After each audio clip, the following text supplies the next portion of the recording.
Hey, this is Mike Casu, and you're listening to the Brute Strength Podcast. This week, I'm back with Chris Hinshaw, the absolute best endurance coach in the sport of CrossFit, as well as one of the most successful coaches in the history of the sport. Chris works with over 24 CrossFit Games athletes, including both of the current champions.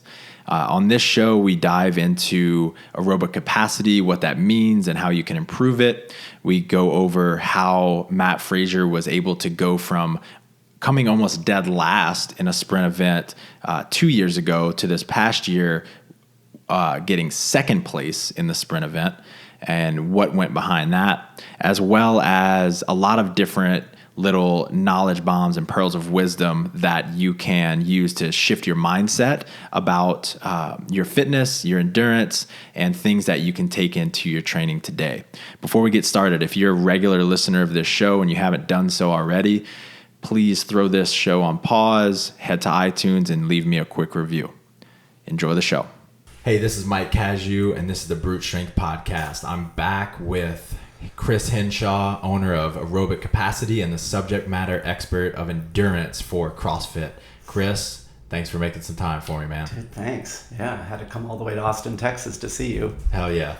So now you've been the subject matter expert for CrossFit for about a year. About a year. And you've gotten a chance to work with thousands of athletes. What have you learned from that experience so far? Wow, that's interesting.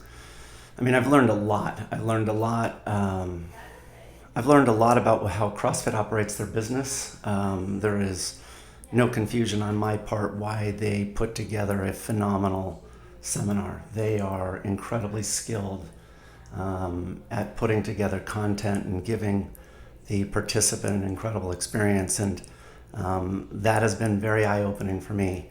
As far as participants, it's very interesting. We get a broad range of participants, mostly just recreational athletes.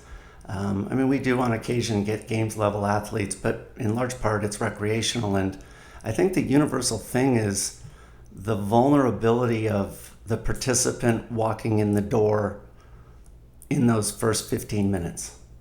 The words they use, the sentences, the questions they ask, it's very clear they're nervous.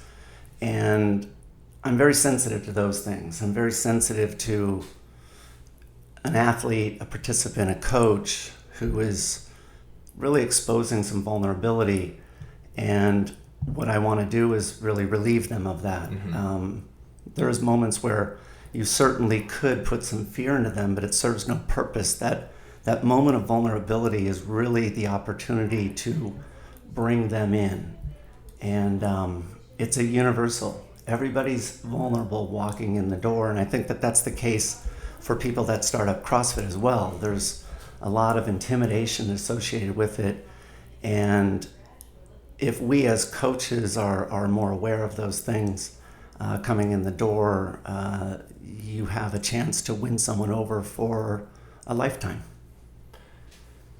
What exactly are they worried about? In what way are they vulnerable? They think I'm going to hurt them. They think that we're going to do these gnarly workouts. They think that I'm going to take them and yesterday when we did the course in Austin, by the time we ran, it was 90 plus degrees, and they thought that maybe I'm going to take them out for an hour-long run. Mm-hmm. And the concern always is what if I'm straggling behind? What if I'm everybody's waiting for me? And that's the thing that I'm very sensitive to, is that I have an endurance program back in California at NC Fit, and we've got 70 plus people in that program, and the average athlete is, 8-minute miler. If I constantly design workouts that are geared for that 5-minute mile athlete, that's there in the class, those 8-minuters are going to be disappointed. They're going to be, bummed out that everybody's waiting for them, and I'll lose them as an athlete.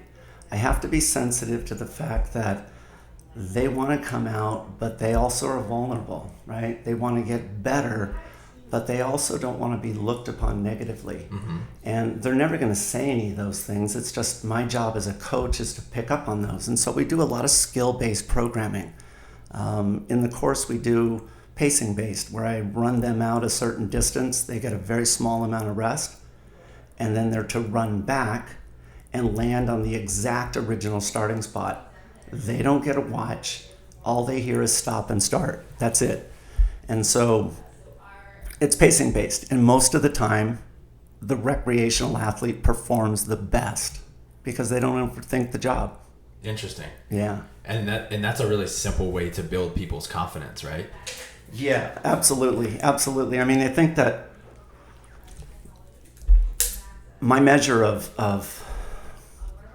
my performance as a coach is whether or not someone comes back to me the following day. Look, everybody's got a ton of options, and time is going to be more and more precious. And if I can get them to want to come back and see me as their choice of fitness tomorrow, then I've done good. The only way that I feel that I can get them to come back is to build a foundation of knowledge in them that they know that they've done good in that particular day. As much as I stroke them and as much as I tell them, you've done a great job, everybody as an adult will see through that. If they know they've done good, then they build their confidence. And as soon as they have true confidence, then they come back. And I think like that's the measure. Like I look at certain games level athletes and I ask myself, am I doing a good job? Because games athletes, it's not like they come back and say, really awesome and you're just such a great guy. And the value is that they've been with me, and stayed with me. I mean, I've had athletes that have been with me, Camille, 4.5+ years. And Camille's a tough cookie. And you've got to be able to deliver on building her knowledge and building her confidence that she's making progress. That is an absolute knowledge bomb, what you just said. You want to be their choice of fitness tomorrow. The base, I saw this pyramid recently, which I loved. The base of the pyramid, right? The base of the CrossFit pyramid is what? It's nutrition, then metabolic conditioning, right, and so forth. The base of the fitness pyramid in general is adherence. And we could have the best program in the world, but if they're not following it, it's worthless. That's right? And so what you're really, really good at, and this is what you were just talking about, is getting people to adhere to the program. And one of the big tenets of that is education and building confidence. That's right. I think, and that's why I admire the people that come to the CrossFit Aerobic Capacity course, because they're there to build their knowledge. I mean, I ask a lot of questions in my course, and I said, so let's just say you get a marathon runner that comes in your door. What is your value proposition? Well, if you're just a coach that looks good, how are you going to bring them in the door? Those are tough questions to ask, and it is really tough for them to answer. But if you're trying to build a business, if you're really trying to be a successful coach, the foundation is knowledge. And once those coaches build it, that's why the course is so fantastic, because in the beginning of the course, they're so vulnerable and they're so concerned on so many levels. And when they leave, the amount of excitement and enthusiasm because they found a bunch of options that they truly understand, they're confident. And that I love. And they own their training more because they understand it. Yeah, I mean, that's the thing about coaches, right? We all talk about athletes and being, you need to be coachable, right? And we tell these athletes, it's like, games level, you need to tell me what you believe you need. Don't just make me guess. I need to know. I need to know your results. I need to know strengths and weaknesses. I need to know your struggles. The thing about it is that coaches are in the same boat. They must take ownership in their knowledge. What do you do if an athlete comes to you and says, so what's the purpose of this workout? Oh, well, I really like the way 21:59 looks, right? That is not going to get them coming back. That's not going to increase their buy-in, right? Right. That's not going to build trust. When you can come back with the intent based on a long-term approach and progression, that's a whole nother story. That's right. Well, yesterday, so I'll give you an example. So yesterday, during the running workout, I do like running side by side with my athletes. It gives me a good tell of how they're doing. My course is aerobic capacity. Aerobic means, oxygen. And I really am interested in, when I run side by side, their utilization of oxygen. And what I'm looking for is their cycle of breathing and how many footsteps they take, and is the amount of foot strikes they're taking consistent from cycle of breath to cycle of breath. So what I'll do is I'll run side by side with people, and I sync up my stride with theirs, and then I listen to their cycle and I start counting their footsteps. And so I went to this one woman that was in the course yesterday, and she was the second slowest person that was there. All right. So if we equate speed with experience, right? She was the second, least experienced person there. I ran side by side with her and I started counting. And I said, I'm counting the number of footsteps you're taking per cycle of breath, and I'm looking for consistency. And I started counting, and I counted up to 6, and then I counted 6, 6, 6. And she looks over at me and she gives me a big smile. She knew that she was consistent in every one. Mm-hmm. I didn't need to say a thing. Right. I just looked at her, we both smiled, and I went on to the next person. That's another really interesting piece to this adherence. Something a D talks about all the time is, in relation to nutrition, you can't always just look at the scale. In running, you can't always just look at the PR. You have to look at multiple measures of progress, because that's going to keep people motivated. If the scale isn't working that day, maybe you're the way you look, or the way you feel, or your energy levels. And this is the same exact thing, right? It's not necessarily the speed, but the consistency, the way you feel, the fact that you're showing up in the first place, all of these different ways to keep people coming back.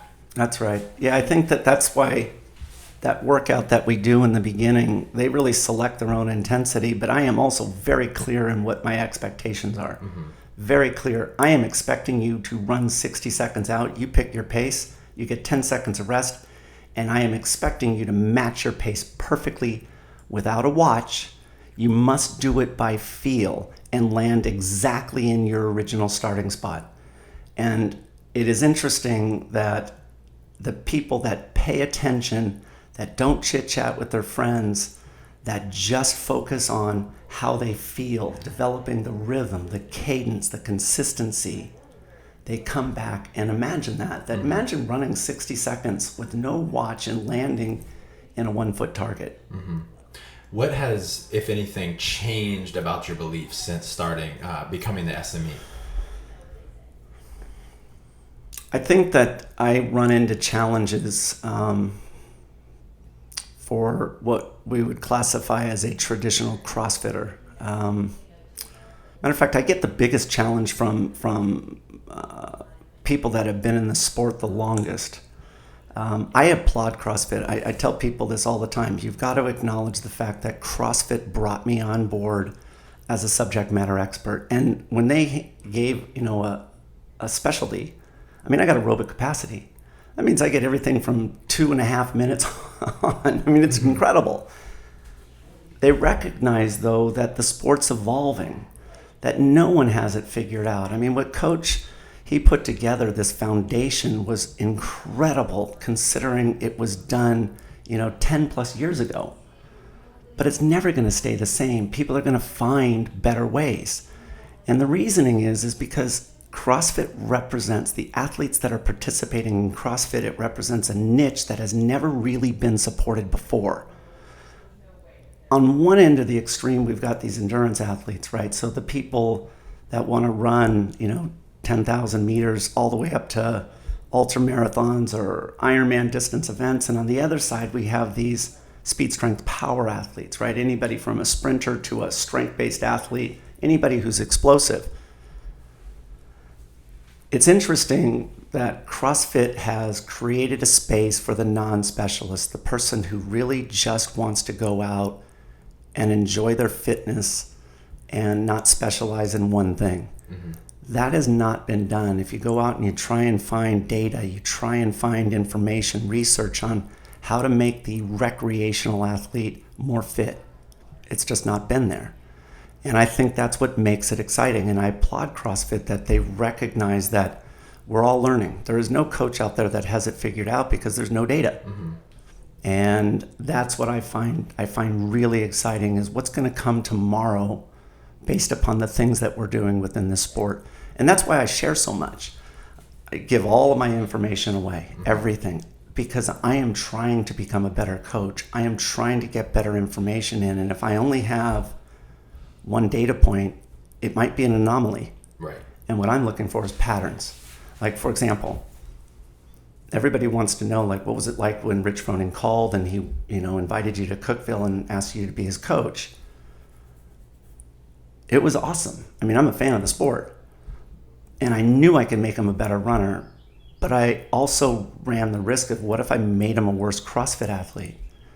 And what was really remarkable is that in working with Rich in that first 10 weeks, his mile time went from 6 minutes down to 5:41. But more importantly, he went on record and said that all of my lifts went up. My vertical leap went from 31 inches to 33 inches. So here's a 4 times champion starting up a protocol of running 2 times per week, and he got stronger. Now that would only be one data point if it was only Rich Froning, but that is a universal on every single athlete that I've ever worked with. They got stronger through a running-based program. Love it, man. Yeah, it was kind of wild. That's why, working with Matt Frazier, he was the highest risk of them all. But because I was making no money, I thought, why not just hang out with Matt Frazier? Yeah, what have you got to lose? Right. Who's been the toughest nut to crack?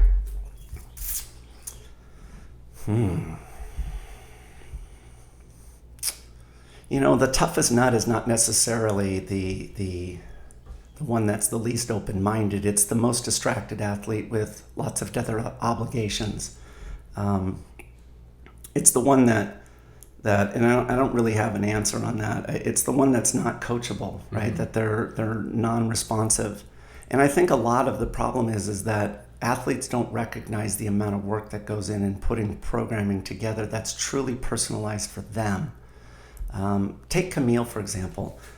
Camille, I've got to hand it to her. She has stuck with me for 4.5 years, and we constantly evolve and reinvent her programming because the easy stuff is gone.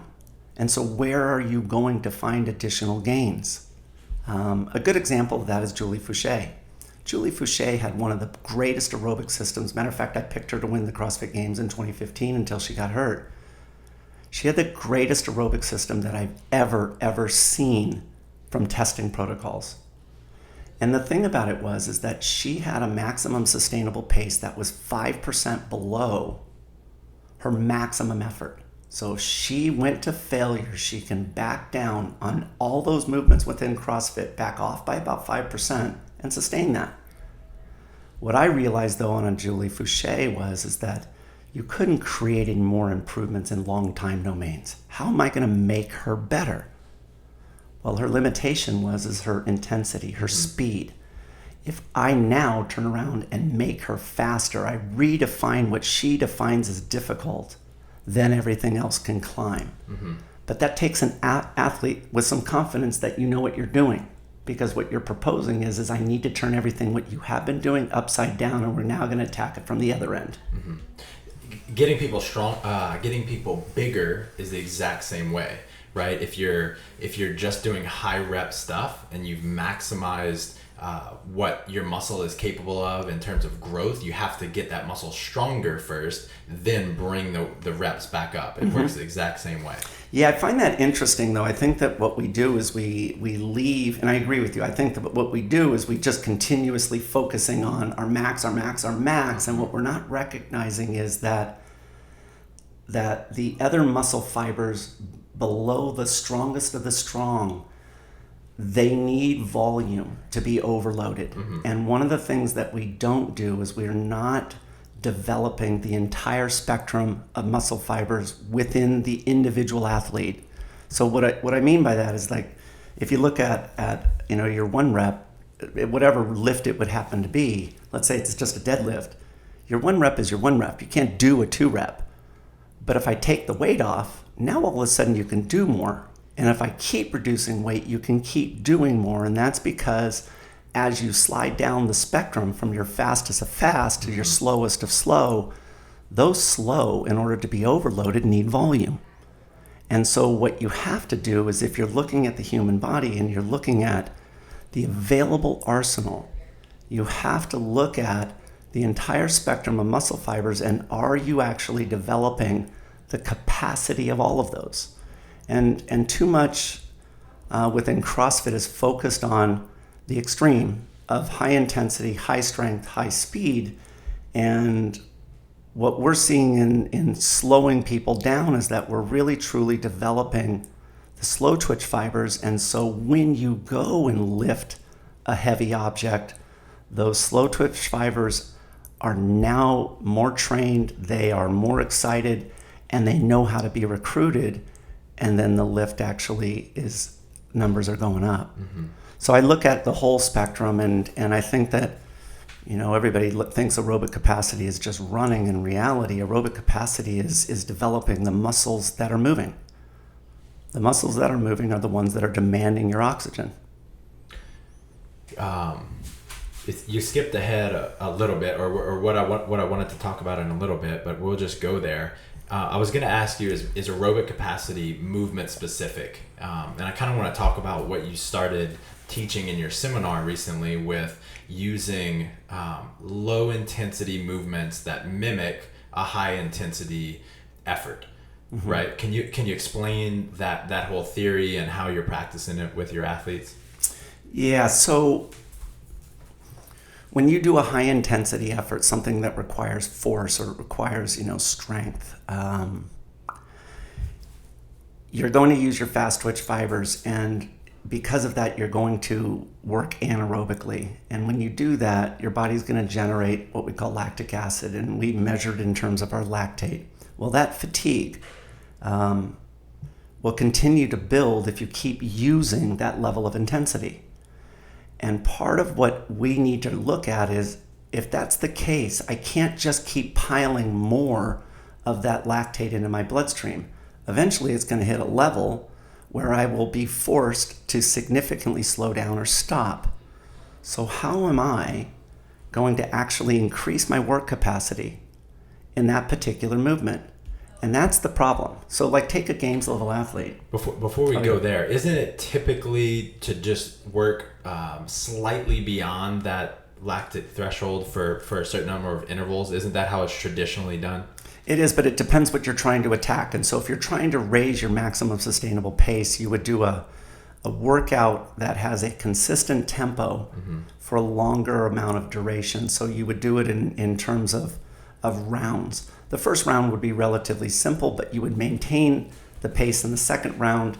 And because of the volume, the fatigue would stack. Mm-hmm. Eventually, you'd get to the point where you would reach your threshold, and then the last round, or maybe the last two rounds, would be above threshold.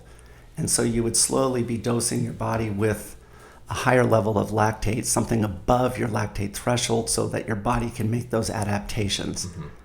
The other example would be, though, is that if you're doing something that's very high intensity, that creates a tremendous amount of lactate, you work on your body's ability to clear that lactate, and those would be lactate clearance workouts. So think of lactate as a shower faucet coming into the bathtub. It's going to fill up that bathtub unless you can get that lactate or that water from the shower head out of the tub. How are you going to accelerate the rate of recovery? If I can remove your fatigue at a faster rate, that means you can turn that faucet on higher. Now your intensity went up because I have created an ability to clear that fatigue faster. What we're focused too much on is trying to turn the faucet up higher and higher and higher, mm-hmm. when in fact what we should be doing is focusing on our ability to clear that fatigue. If I can clear the fatigue at a faster rate, I can turn on the faucet at a faster rate and still stay below my maximum sustainable pace. You know what I love about you? After 4 days of being at the Brute Retreat, we had just presented for 2 full days. We were having drinks, and you're still talking about this. You are so passionate about what you do. It's incredible. I love that. That was so funny. Yeah, that was funny. We were sitting there and having dinner, and you guys were all talking, and the table was filled, and I just was quiet for a long time, and finally I just couldn't stand it anymore. I'm like, I raised my hand, and I'm like, you guys keep talking about volume. You keep talking about volume, but let's classify volume, mm-hmm. right? I did 7 hours a day for 7 years, and That's volume, right? When you talk about getting... That's when you got the nickname Chainsaw, right? No, that was pre. Pre-chainsaw. Yeah, no, that was pre. I want to illustrate the importance of aerobic capacity even further. Will you tell the story of, or let's talk about Matt Fraser winning the sprint event last year. 2 years ago, he came almost dead last on the sprint event. And then this year, he got, I think, second place, right? Yep. So can you explain why that might be the case and how that relates to aerobic capacity? And I'll tell you what, before you answer that, we're going to go on a quick break. Okay. And then we'll come back in. Sounds good. Yep. All right, we're back. We're talking about Matt Fraser winning the sprint event this past year. Yeah, getting second place when the year before he almost came dead last. How did that happen?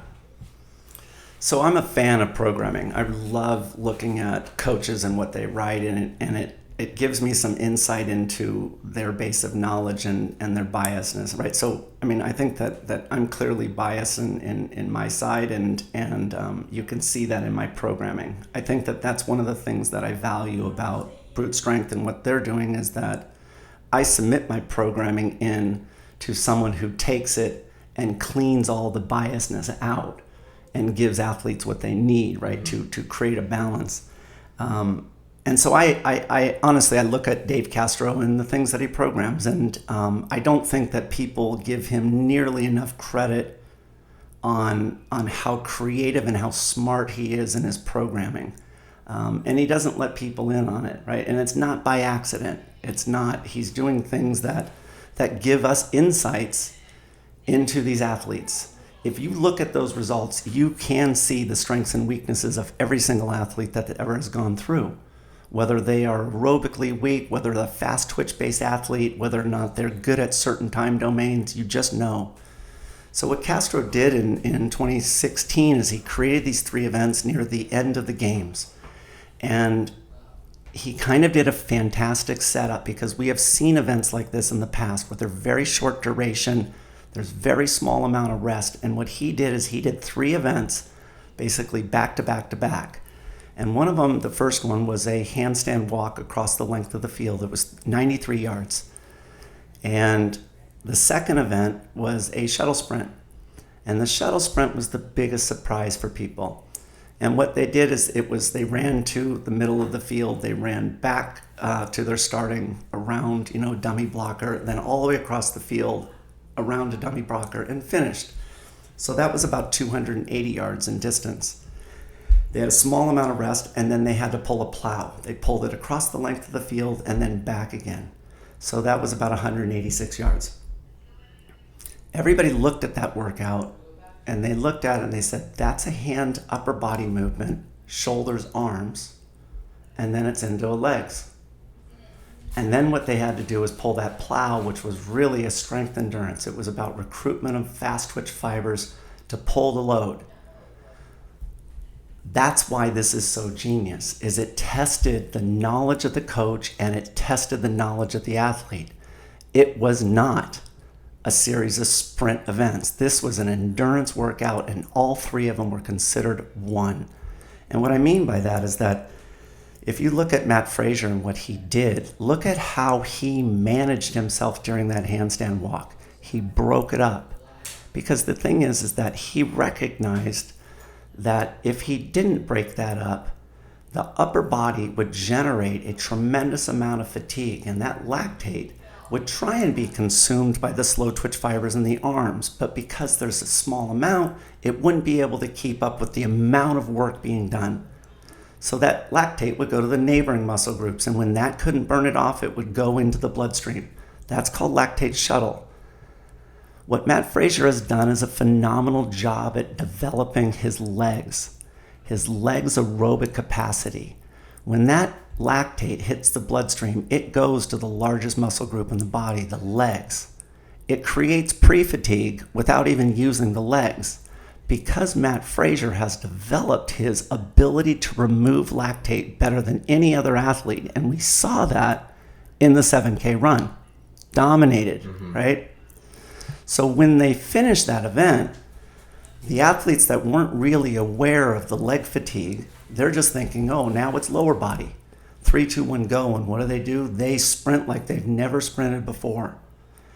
The thing is that what Castro did is that he mimicked a workout that he did in 2012. They did a 300-yard shuttle sprint in 2012, right? 12. Yeah, they did. That was a loaded question. Yeah. And in 2012, what they did is they did it at 300 yards. Here's the thing is Matt Fraser did get second place in 2016 in the shuttle sprint. He got second place. But the question is how good was Matt Fraser's time in 2016 relative to 2012? Matt Fraser, if you take an equivalent time from 2012, you would have placed 35th. Wow. Right. So the question would be is then, has everybody gotten that slow? Or did something else happen? And what happened is that Dave Castro didn't give enough rest for these athletes to clear the lactate that went from their upper body into their legs. They were pre-fatigued before starting. So the athlete that was the most aerobically fit in terms of their legs' ability to clear that lactate were the ones that were going to do the best. Tia Toomey, perfect example. She wins that event, right? Tia Toomey's equivalent time in 2012 would have placed her 20th. Wow. How'd Tia do in the 7K run? You turn around now, and now you've got a huge problem. You've got to now go into a strength endurance workout, the plow. The problem is that the athletes that mismanage their tactics, their approach in the first event and the second, the shuttle sprint, now their body, because Castro again doesn't give them enough time to recover, is flooded with lactate. Here's the problem. If you have that much lactate on board and you're not allowed time to clear it, then the problem is your ability to recruit fast twitch fibers under heavy doses of lactate is almost impossible to do. So what you were seeing is athletes that would take off and pull that plow, and then recruitment would start shutting down. Instead of at 100% muscular capacity, they'd be at 99, 98, 97. And there were athletes that they just couldn't pull the plow on the way back. And it wasn't because they lacked pride. It wasn't because they were not strong. It was because they mismanaged the workouts and they weren't aerobically fit. Look at the women and who did the best in the plow. Sam Briggs and Katrin, right? Mm-hmm. How'd they do in the 7K run? So part of that workout and what's so terrific about it is it tested the knowledge of the athlete and the coach. Phenomenal. That's so fascinating, the comparison of the different years. Isn't it? Absolutely fascinating. And that is not by accident. That's why he programs things in there that you look and it tells you. They had a broad jump, right, in one of the years in the past. Mm-hmm. Well, what's the purpose of that? It's not for the sake of measuring people out. It's to look at the type of athletes that are the best. Mm-hmm. A broad jump is the single number one measure for fast twitch fiber recruitment, right? Who are the fast twitch athletes in the sport? That is the tell. Mm-hmm. I noticed that you run a ton with your athletes. Why do you do that? And do you think that any coach that's capable of doing such a thing, working out with their athletes, should? Well, from an ego standpoint, I like smashing them. It's the one area that I can still do well. No, it really is the tell for me to see how they're doing. A lot of athletes will say that the workout may be too hard, and if I listen to them, I will find out if it really is too hard for them. Mm-hmm. And I don't ever want to do, my workouts are all personalized. They're all specific paces, specific distances, specific amounts of rest and types of rest, and they're very complicated that they do. And I'm not trying to crush them. I'm trying to maximize adaptation in the most efficient way possible. And when I run with them, I really get a good idea if I'm hitting the sweet spot. It's the thing about it is that if you get an athlete, just take Katrin and she wants to run 2 times or 3 times per week, that's all you get. And so you don't get a chance to make mistakes, right? I can't make up for my poor coaching with volume. I've got to be right. And so when I go out and run with them, it really gives me a good indication of the workout that I had written and the relationships between the distances they ran, the intensities they ran it at, and the type of recovery I programmed. You just said something really interesting. You don't get a chance to make up for your poor coaching with high volume. Do you get a sense that there are coaches out there doing that? And you don't have to name any names, obviously, but is that an issue? I think a lot of coaches, they don't understand the intent and the result of what they're putting on paper. I am routinely challenged by my athletes of what's the purpose of this workout? Mm-hmm. Why are we doing this? And you have to understand that everything that you do has, an impact metabolically and from a muscle fiber standpoint. And these athletes, they don't have unlimited time. And every single workout must have a purpose. And I treat the same thing for the recreational athlete too. It's like, if they're going to pick me in that particular moment, it must be the highest value of their time. It's not just because the numbers look good. Mm-hmm. It really struck a chord with me because I could see that in myself.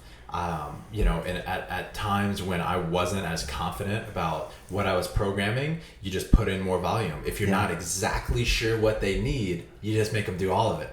And that's what I did as a triathlete, right? Yeah. My coaches, and I look back on that and I never asked why, ever. Mm-hmm. I never asked, why am I doing 10 by 1 mile today? I just did that yesterday. Right. And I think that it is more challenging. And that's why I think that the coach that wants to learn ultimately is going to rise to the top, because they'll see things that will bring about a higher level of adaptation in a more efficient and effective way possible. We are all chasing people's time, and time is going to get more limited, and we have to be really precise, and the solution is not volume, mm-hmm. right? It's really all about precision.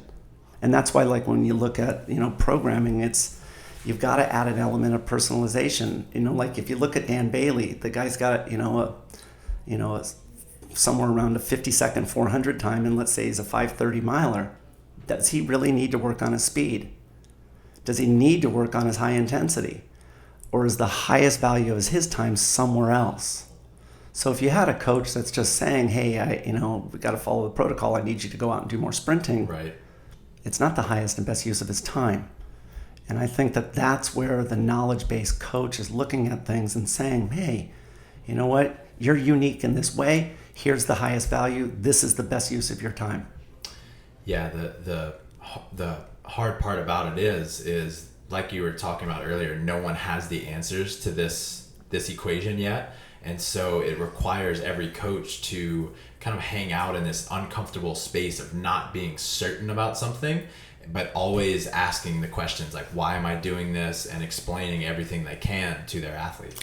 Well, I had a really, so I went to the competitors course with Matt Chan and Chris Spieler. And Eric was there too, but I talked to the two of them, Spieler and Chan, and I'll never forget it. Spieler looked at me and he says, Chris, you know what though? No one has it figured out. Nobody. Well, in that moment, I was very vulnerable, right? Mm-hmm. And he turned around and he told me, he says, no one has it figured out, which meant I'm free to ask questions because no one knows what they're doing. And here's Chan and Spieler saying that. And so it's like, I'm going to ask questions. And so I tell people the same thing. I don't have it figured out either. I'm still searching for answers. And so if you have questions, ask me, because no one has that answer. There is no definitive way yet. Right. We have really good ideas, and I think that what I've got going on is clearly in a good direction, but it is no way defined. Right. What do you think of regionals this year being so engine heavy? And also, do you think this has implications for what the games will look like?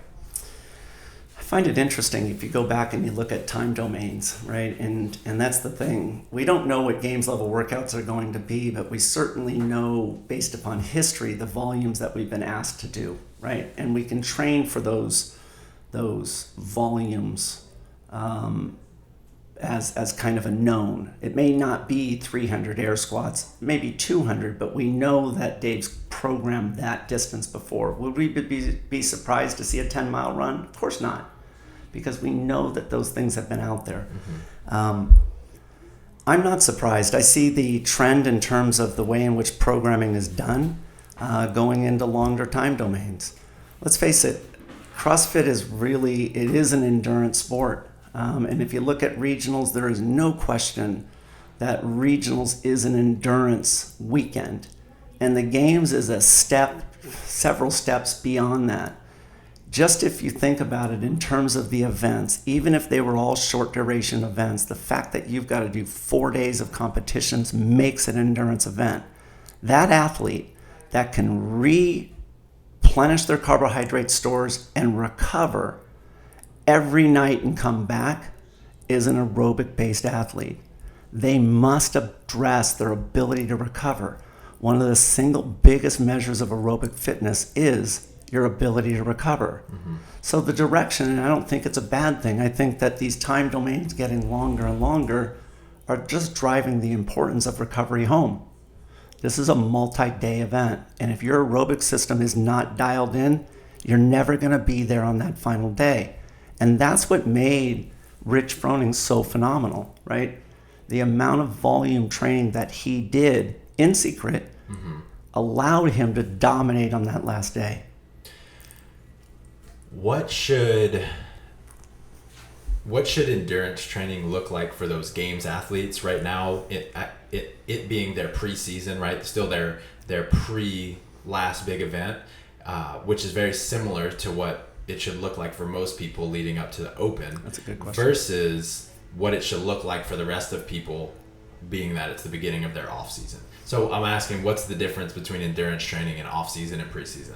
So the thing is that we don't know, and that's the beauty of CrossFit. We do not know the time domain that the athletes will have to perform.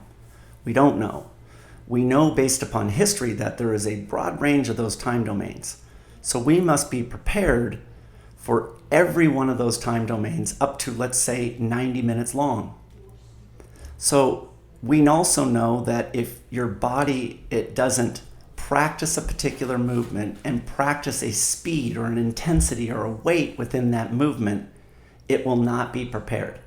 So meaning if you train at a 6-minute mile and now all of a sudden you have to run a 10-minute mile, the way your body recruits muscle fibers and sequences them and fatigues them is totally unique from 6 versus 10. So the athletes now that are preparing for the games, they're already fit. What they need to be doing is making sure that if a particular time domain gets programmed, that the body recognizes it.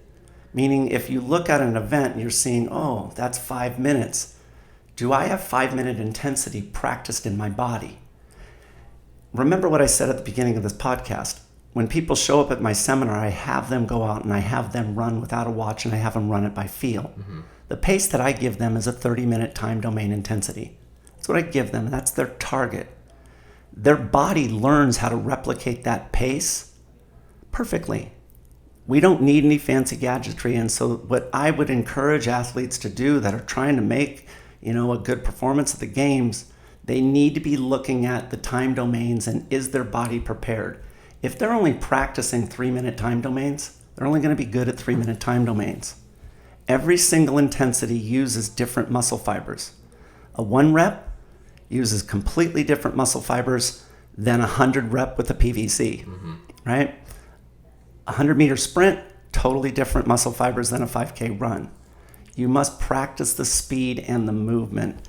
So I end up, for my athletes that are going to the games, we practice, the intensities of 1 minute max effort, 2, 5, 10, 20, 40, 60, 90, and 180 minutes. We practice those all the time. The contrast is in the off season, we narrow that list down to 3. We narrow it down to really a low intensity, an aerobic level event. We do lactate threshold, which is maximum sustainable pace, and then we do high intensity VO2 training. What are those 3 time domains? Like a aerobic threshold is something that's somewhere in the speed of around 90 minutes. So it's long, slow distance training, time on your feet, building muscular stamina, building ligaments and tendons, building your structure. Right. Lactate threshold is time domains between 20 and 40 minutes, and then anything under 6 minutes I would consider high intensity VO2 training. For the open level athlete, they don't necessarily need to prepare their joints for running to be able to run in the open, but I know that you prescribe running for a lot of open level athletes. Mm-hmm. Why is that the case? The thing about it is that you must look at the movements within CrossFit, and there are movements monostructurally where the body is supported, meaning you do not have to support your structure. So you look at the rower, for example. There is a reason why there's weight classes in the rower, because the heaviest athletes don't get punished by their weight. The fact is that bigger athletes have a larger VO2 max. That is true aerobic capacity, right? Is individual by individual. But when we look at aerobic power, we divide that aerobic capacity number, that VO2, by their body weight. Now weight matters. When you are having to support your structure, your weight does come into a factor. And if you are not prepared to carry your load, right, now you're at a deficit. So part of what you must do in the off season is to prepare your structure from a foundation, right? Prepare it for all the standing that it is going to be doing, because there aren't many movements where you're not supporting your body weight. So basically, running is going to translate in more ways than it's going to translate better than rowing or biking. That's right. Yeah, I mean, the thing about it is that we all know in doing CrossFit that there's this theory of specificity that you must do the specific movement to get better at it. We know in CrossFit that also is not true. If you do enough movements that are similar to that particular movement, you see gains. And we see that in times where we haven't done a particular movement and we go back to it and it's like, whoa, I just PR'd and I haven't done that in 3 months. Right. So we see that. What I'm saying is that when we look at the movements within CrossFit and you look at the movement of running where you're supporting your structure, right? There are a lot of common movements. So you have box jumps, you have wall balls, you have your air squats, you have your thrusters, you have your squats, you have your jump rope, double unders, single unders.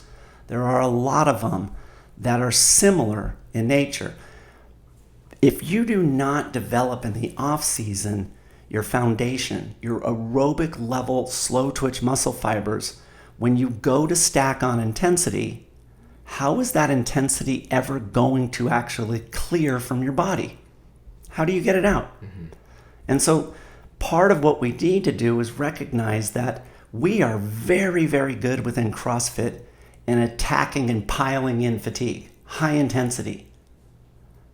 But at what point do you practice the ability to recover, right? If you constantly are pushing in the high intensity, you're never going to develop the ability to go beyond that. Take, for example, we know that there's 300 air squats at the CrossFit Games. If you cannot do 300 air squats with a 20-pound vest, what are you doing to fix it? Are you saying that your solution is to do 1 rep, 5 rep, 10 rep back squats? Or are you saying that maybe I should put a protocol together to help me clear that fatigue better, to clear it actively?